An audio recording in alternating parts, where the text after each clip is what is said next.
an alum of BYU. I did my undergraduate here,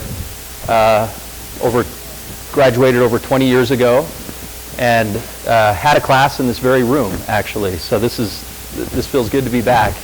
Thanks for coming. My goal today, and what I've been asked to do, is sort of tell you a little bit about my entrepreneurial journey and some of the experiences that I've had, and in the process maybe share some of the trends and the dynamics that are at play in why CircusTrix has grown and become a relevant company in our landscape today, with the idea that maybe some of those trends and some of those ideas may plant a seed in your mind for your entrepreneurial ventures as budding entrepreneurs. And that's, I love that. And I'm grateful for that opportunity. So that's my goal. That's what I'm going to try to do. And as context for that, I'm going to tell you about my journey and a little bit about myself, because it's hard to kind of tell you the story of CircusTrix without doing that.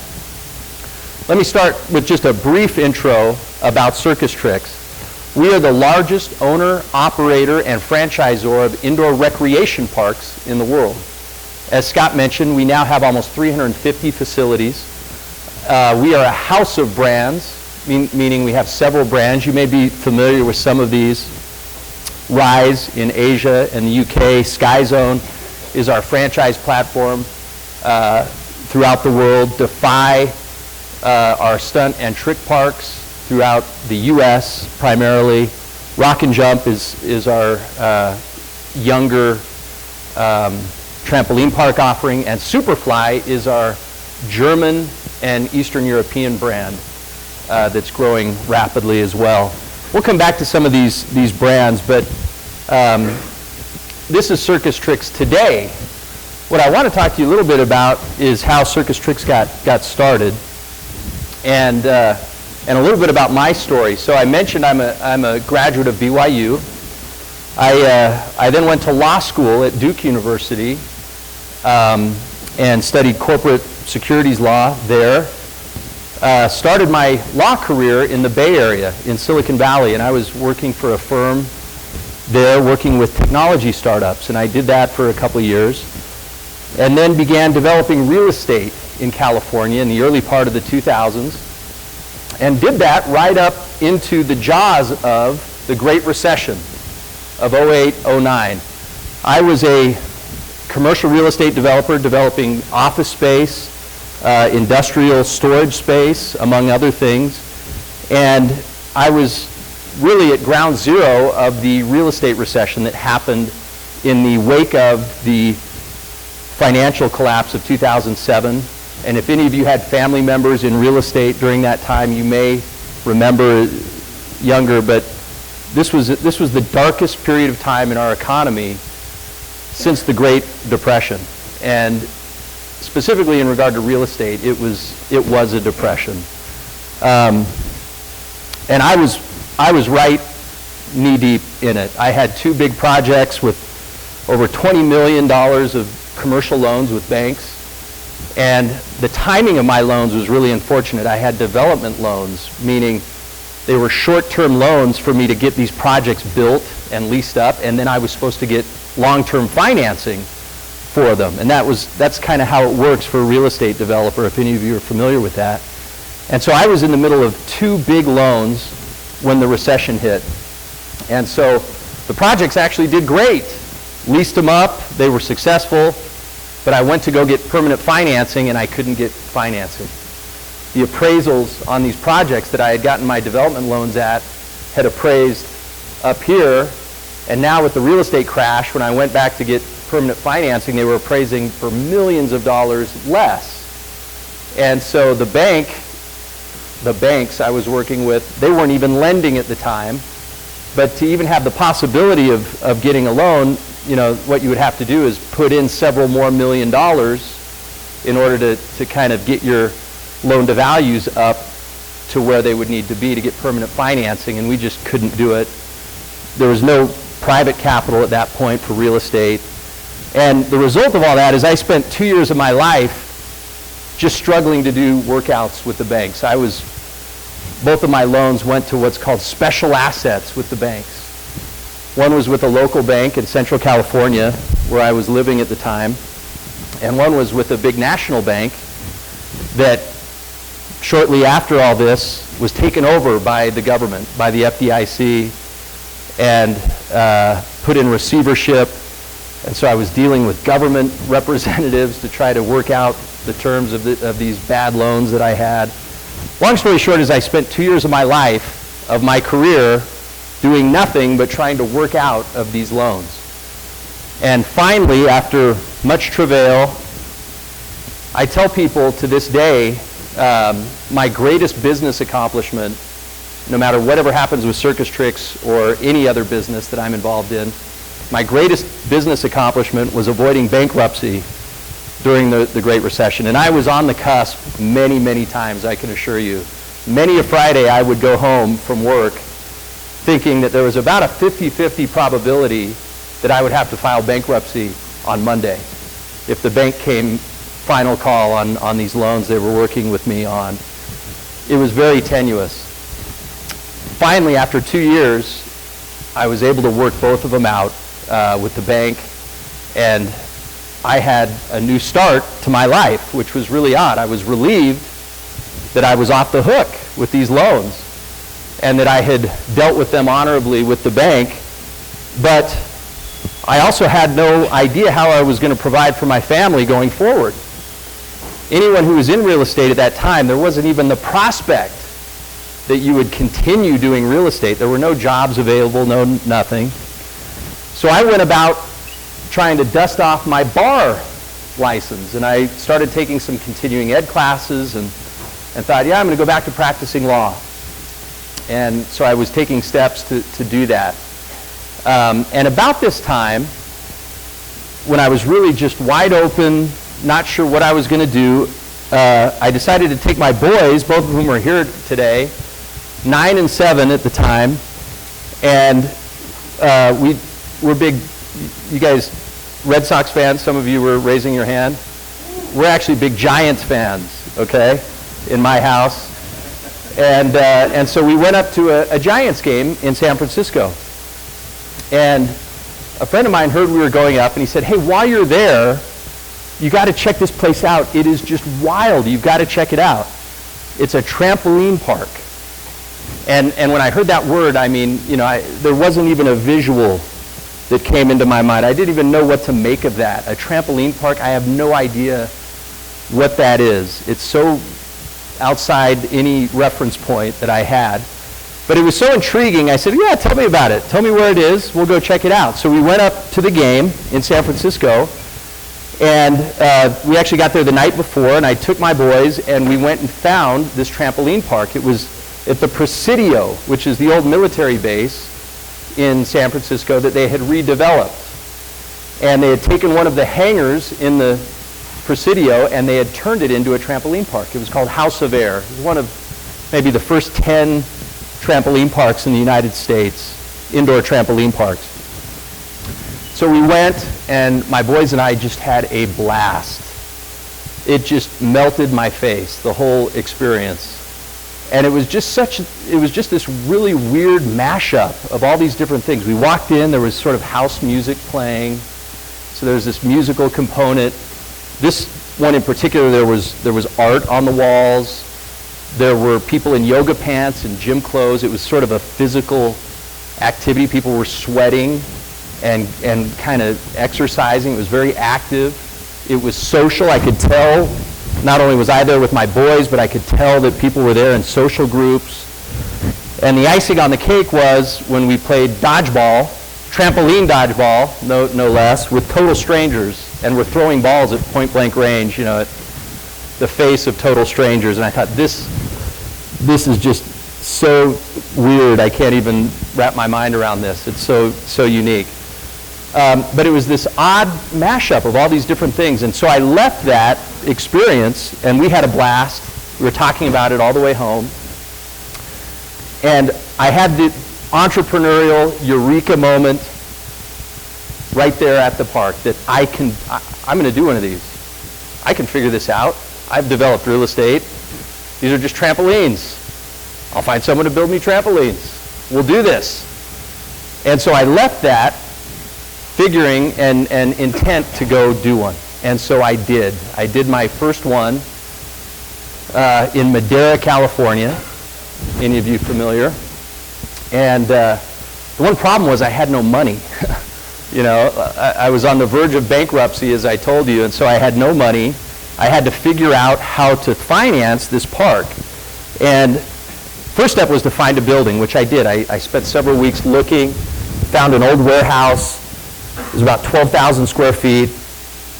Got a landlord crazy enough to sign a lease with me.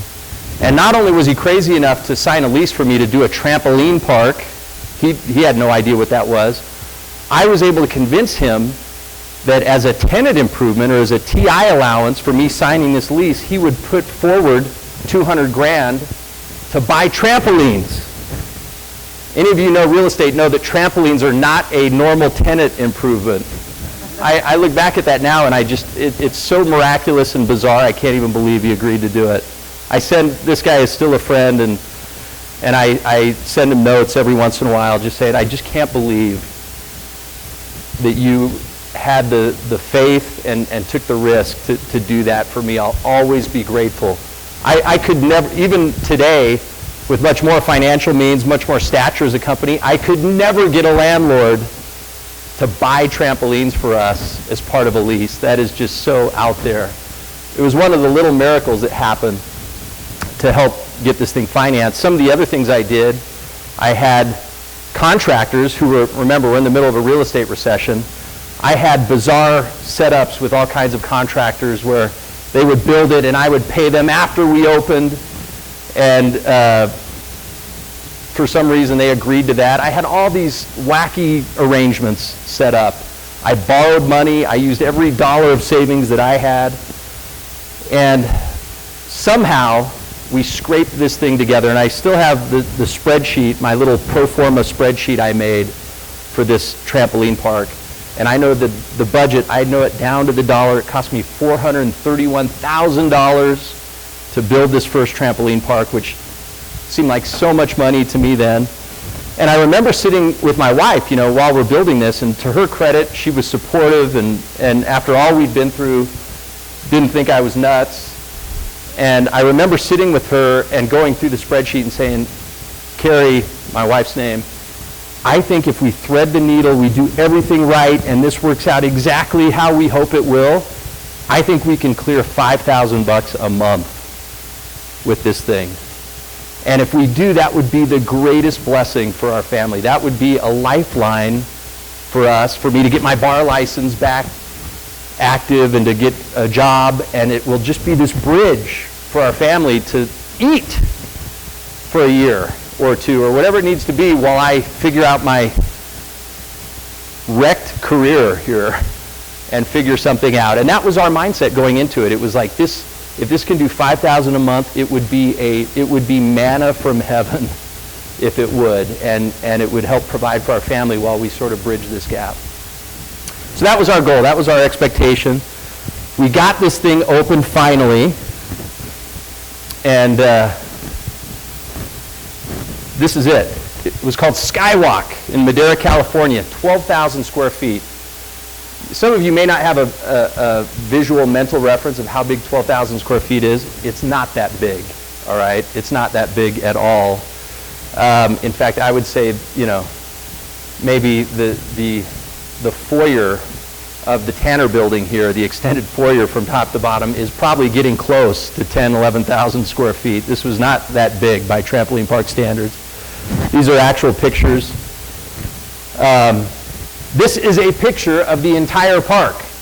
This is not a photoshopped anything. This is me in the back corner, standing in the corner like this, taking a picture of the whole thing. There were 3 trampolines and a foam pit, a little field for trampolines, a dodgeball court behind a chain link fence. That's the whole thing. That was it.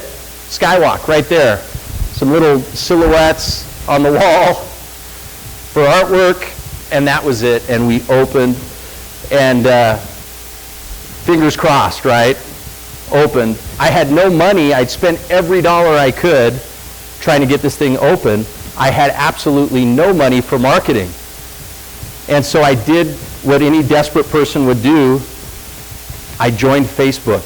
This is in 2011. Some of you can't fathom this because how quickly time has moved and how quickly social media has become part of our life. I actually joined Facebook in order to market my park.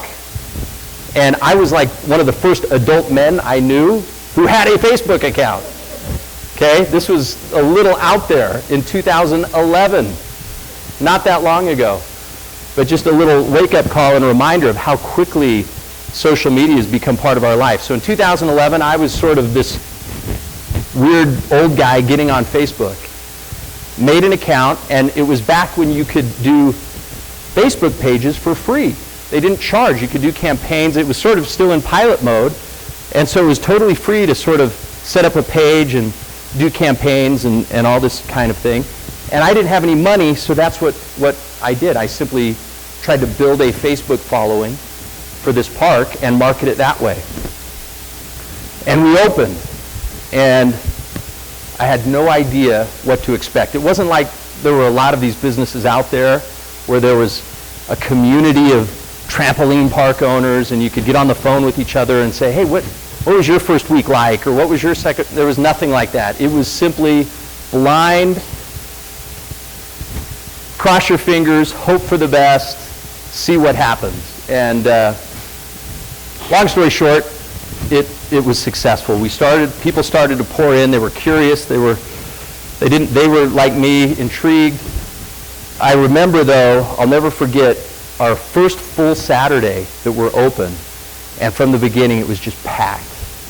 And by 9 p.m. that night, I'm looking, I had this cheap point of sale software that told me throughout the day how much revenue we were pulling in for the day. And I'll never forget, about 9 o'clock, I looked at it. I'm at home with my wife on my laptop, and I said, honey, we did $11,000 today. And I said, we're gonna clear our $5,000 a month. I think it's really, we weren't off. I think we can really do that. And I was happy as can be. That was success for me. And that's how I got into the trampoline park business. I didn't see it as a big company. I didn't see it as some scalable, high-growth venture. To me, it was a lifeline to survive with my family. And there's a lot of motivation for why people start as entrepreneurs. One of those, don't forget, we don't like to romanticize this one, but it's very common. It's called desperation. All right? And I was one of those entrepreneurs that I had to improvise and do something. My family was in crisis, and I had to do something. And that's what led me into this entrepreneurial venture. I showed you before, this was Skywalk. This is where we started, 12,000 square feet. This is called Flying Circus in Seattle. It's 65,000 square feet. And this opened last year, and so it would be considered kind of a newer generation park now. Give you a little snapshot of where we've come in the last 7 or 8 years from Skywalk to this. Now the diversity is something you'll notice right away. Our early parks, there were basically 3 things. There was a dodgeball court, a trampoline field, and foam pits. Now, trampolines are about 35-40% of our offering. We have ninja courses. We have freestyle stunt and trick attractions, slack lines over foam pit, indoor zip lines over foam pit, stunt bags, aerial silks. I could go on and on. And you see how in a short period of time, our company and this industry has evolved and changed and grown to meet the demands of the consumer. And here's some other pictures. This is actually just right off my phone in Fort Myers, Florida. We just opened here a few months ago.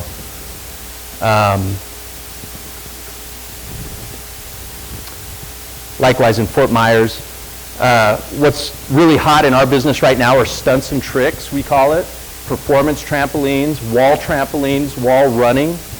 It's a movement that's gaining steam, and we're trying to be at the forefront of that.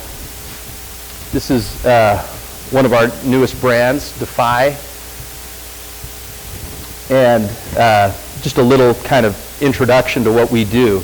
Now, what I want to pivot to and talk to you about is why CircusTrix has been successful. Sharing with you a little bit about my own story, you already know it's not because of me. All right? I was desperate. I needed to do something. But the reason this business has succeeded, and the reason many and most businesses and entrepreneurial ventures succeed, is that they're riding trends that are hot. All right? They have wind at their back, as they say. And our business is very much, that's very true in our business. And I want to talk about some of those trends in our economy that are driving this. And what it really comes down to is the experiential economy and the demand in our world today for experiences. What do I mean by that? We're going to talk a little later in this presentation about a company in Seattle, ironically, where we just opened recently a park, that's changing the economic landscape. And you all know who that is. It's Amazon. And we'll use them as sort of a straw man for all e-commerce. But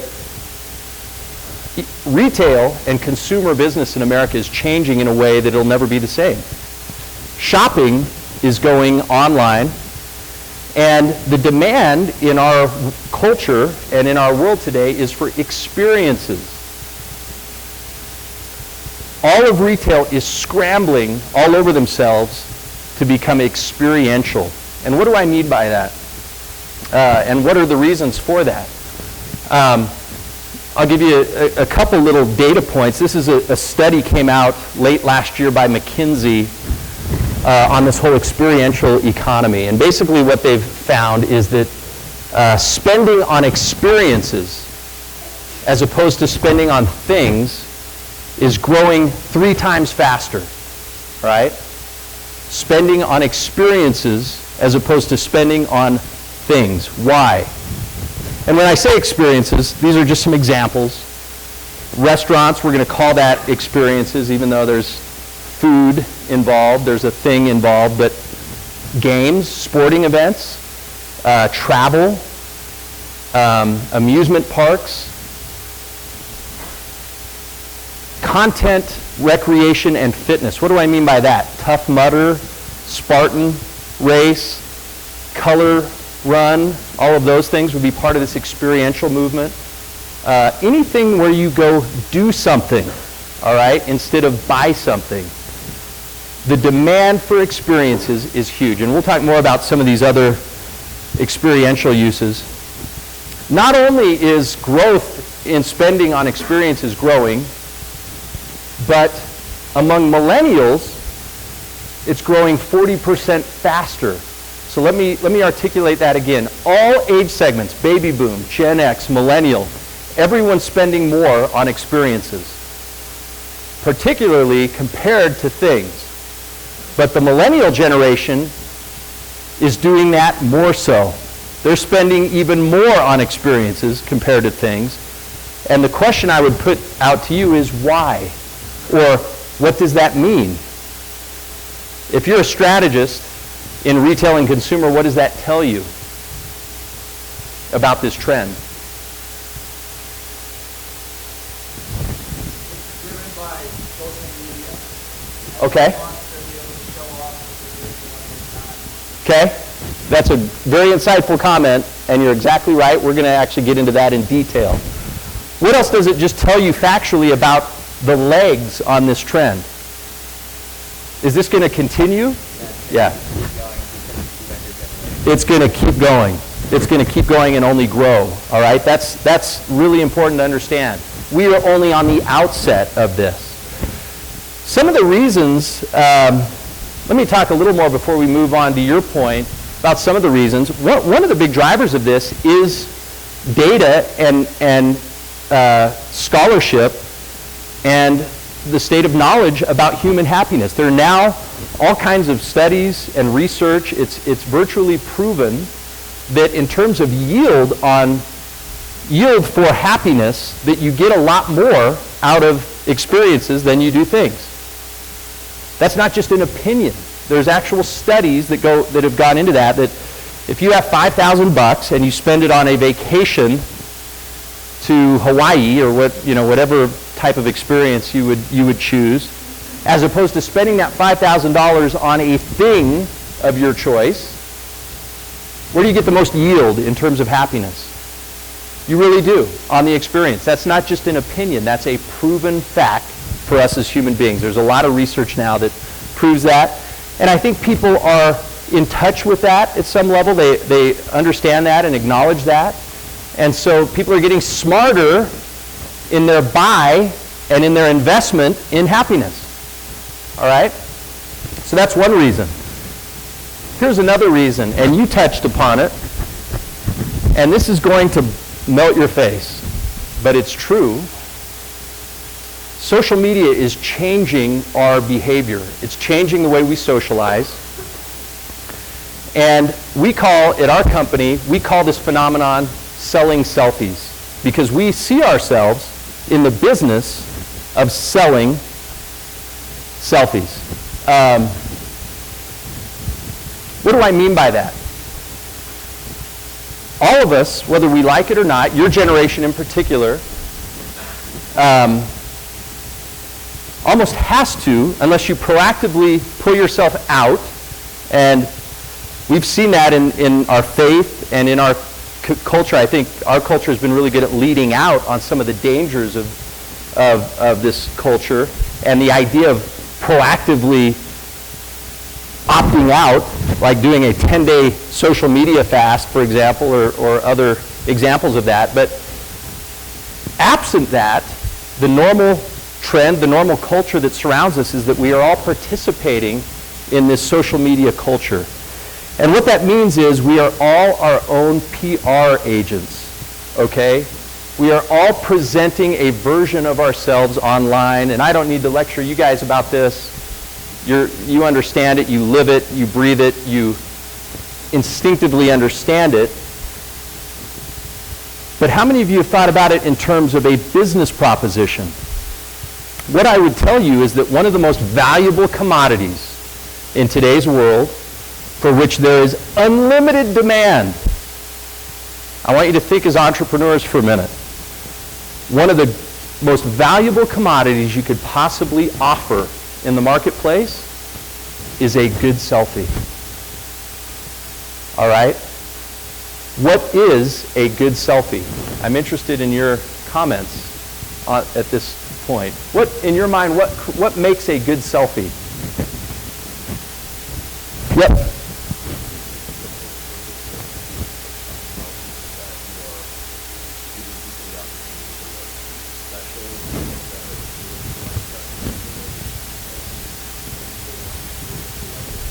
Right. Well said. Very well said. Any other thoughts? Yes. That luxury, my daughter showed me kind of a spoof thing a few weeks ago about kind of this whole luxury thing. That absolutely true. What else?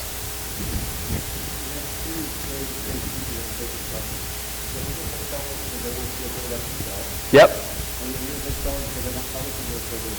Right? Yeah. Yeah. That's well said. I really like that. Yeah.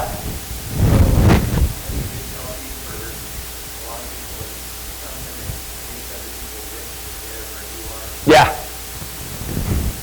Ready for it? What we call in the business world FOMO. Right? Hashtag FOMO.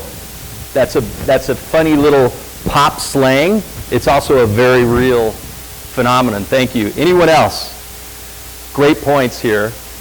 And I think where you're all going with this is you're pointing out that you really don't see a lot of selfies of a guy with his shirt off, belly hanging out, watching TV at home, do you? Speaking from a guy's perspective. And gals, I'm sure you could come up with your own version. In other words, we want to post things that are aspirational, all right? That, to use the words of social media, show us living our best life. What a trite funny term, but there's a whole concept behind that is very real, that we want to put our best foot forward. We want things that'll show that we're active, that we have a life, that we're creative, okay, that we're pursuing goals, that we have meaning in our life, all right? And so a selfie that can convey that is actually a very valuable possession in today's world.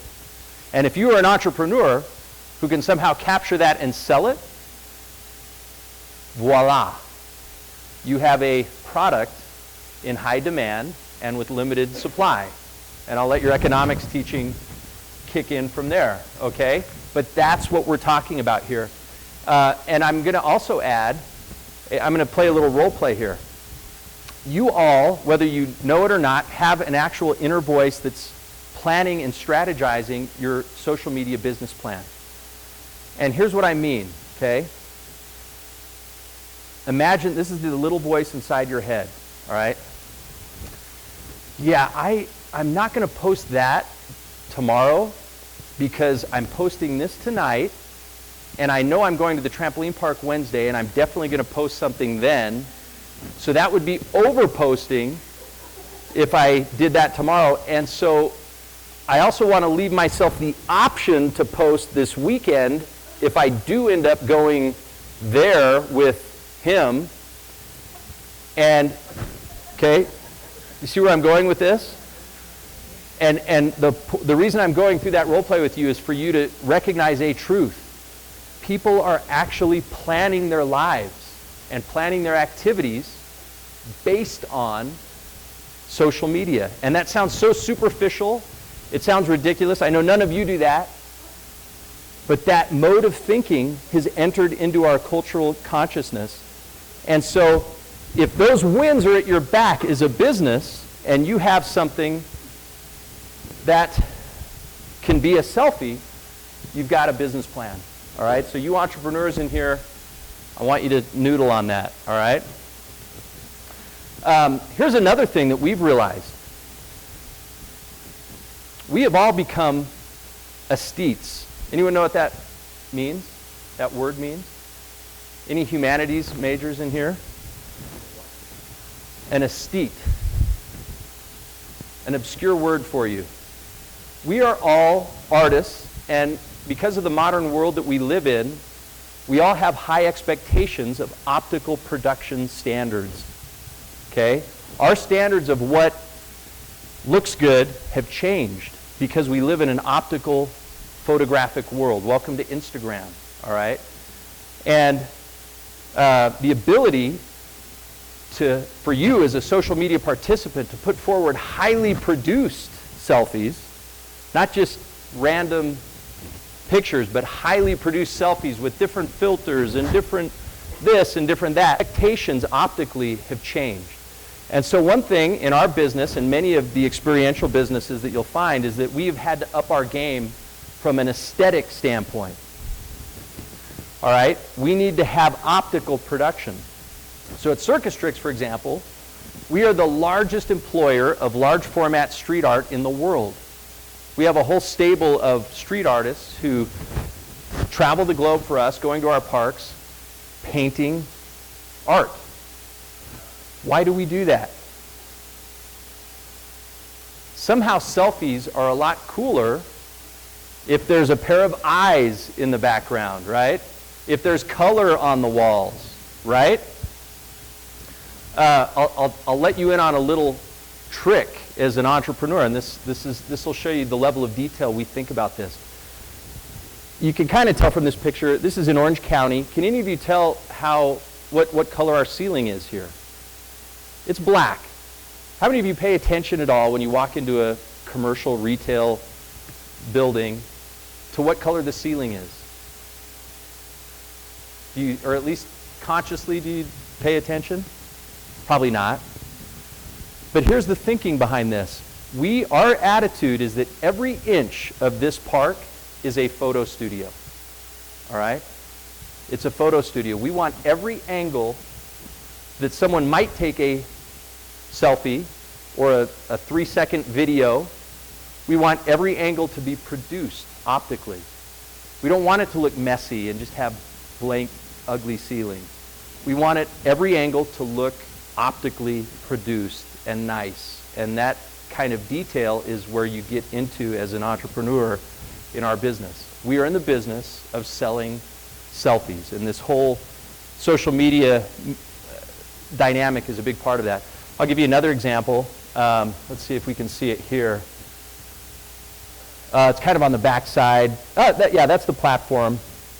A few years ago, we introduced a new attraction in our parks. It was a trapeze. And it was sort of a modified trapeze. It wasn't a flying trapeze. It was basically a box that you get on and you go on the trapeze into a foam pit. And we were so into this, we hired a former circus trapeze artist to be our consultant. And he came in and he got into the math and the angles and all the details of how tall the platform needed to be. And we figured this whole thing out. And I remember we went to test the prototype. And all we had was this big box and this trapeze swing into a foam pit. And I thought, gosh, this just seems so anticlimactic. After all this money we've spent and all the angles we've figured out, and it's just a box with a trapeze bar and a foam pit. I don't think anyone's going to like this. We tested it, and it worked well. We had the angles right and everything, and the technicals were good. I said, well, we've gone this far, we might as well throw it out there. So, jury of consumers, what do you think? Did it do well? You're right, it did do well. But here's my real question. Why did it do well?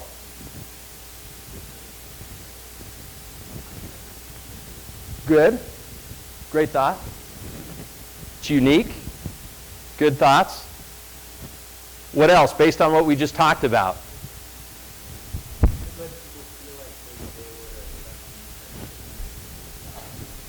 Yep. All these things are true.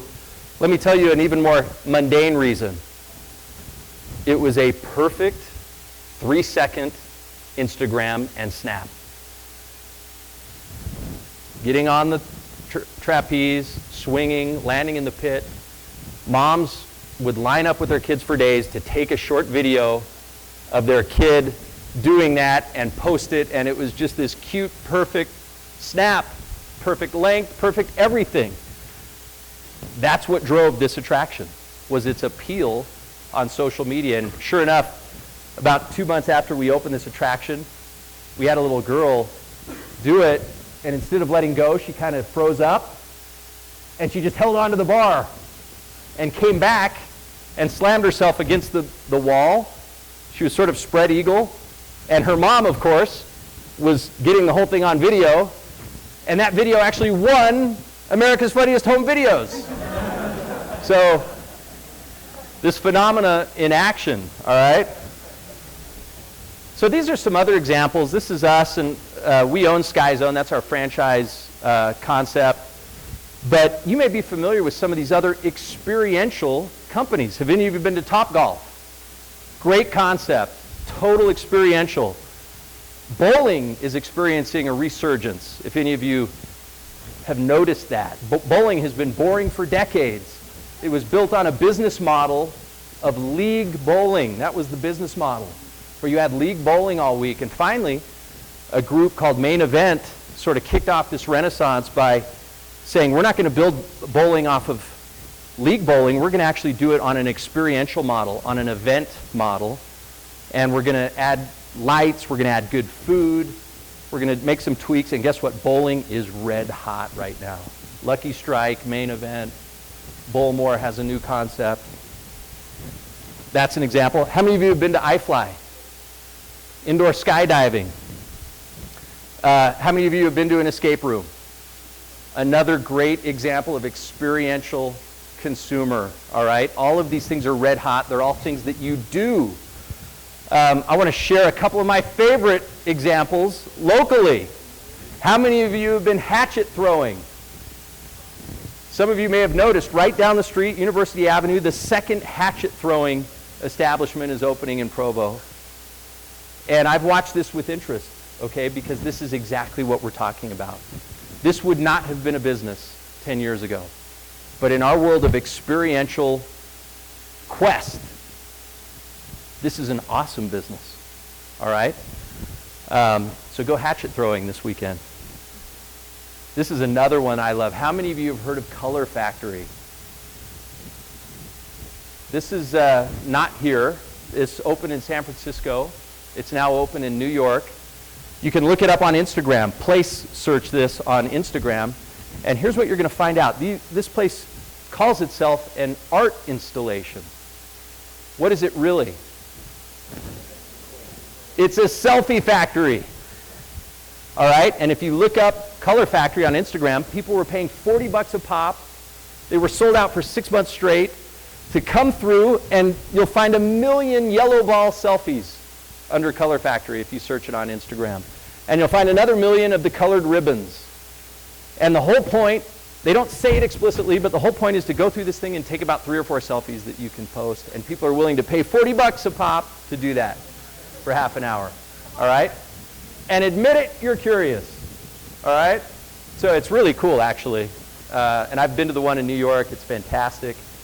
But it's a living example of these dynamics we're talking about, these experiential dynamics. Okay, those are part of the trends of our business and of experiential business. I want to talk to you more about my entrepreneurial journey at CircusTrix and some of the keys and milestones for us to be successful.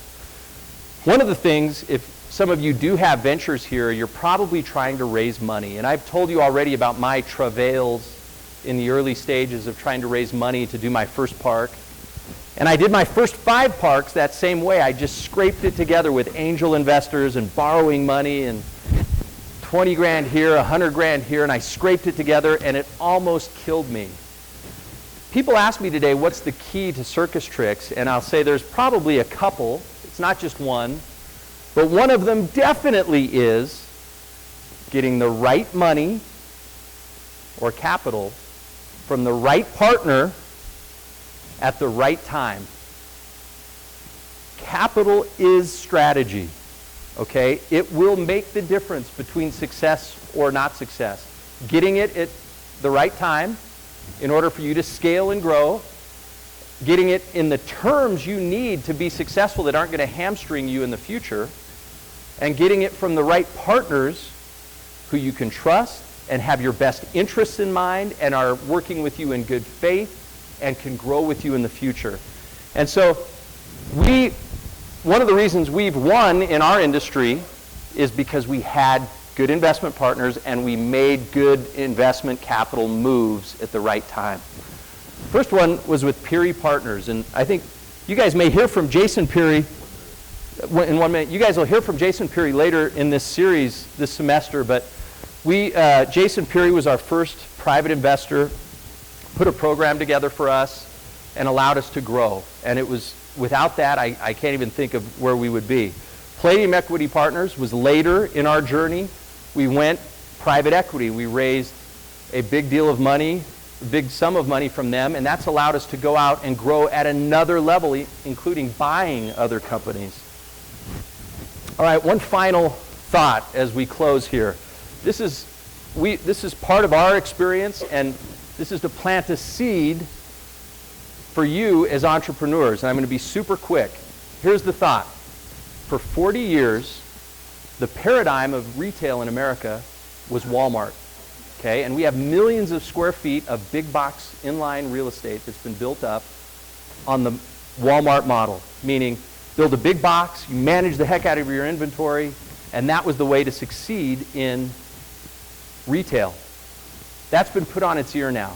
That's yesterday. That's OG, all right? It's now Amazon. They've changed the paradigm.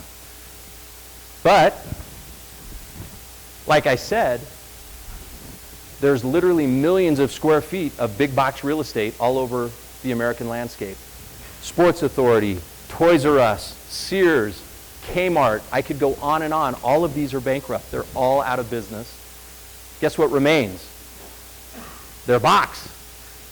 Okay? So my challenge for you as entrepreneurs is this.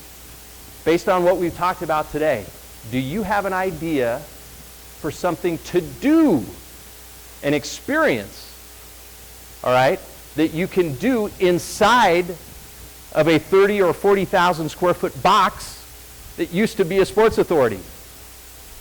All right, that's your entrepreneurial challenge. If you do, and if people will pay to do it and take pictures of themselves doing it, let me promise you that you have a business on your hands, a relevant business for the next 20 or 30 years. Okay, so that's your entrepreneurial challenge.